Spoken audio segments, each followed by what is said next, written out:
ঢাকা মহানগর উত্তর বিএনপির আহ্বায়ক আমিনুল হক ও সদস্য সচিব মোস্তফা জামানের তত্ত্বাবধানে রাষ্ট্র মেরামতে ৩১ দফা নিয়ে কর্মী সভা শুরু হয়েছে।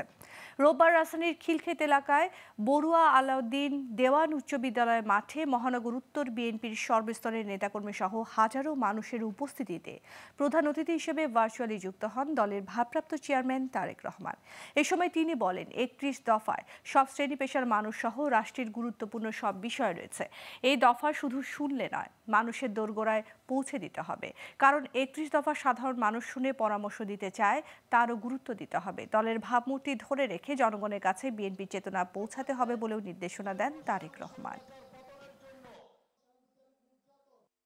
৩১ দফাটা কিন্তু শুধুমাত্র বিএনপির নেতাকর্মীদের জন্য নয়, ৩১ দফাটা শুধু রাজনৈতিক নেতাকর্মীদের জন্য নয়।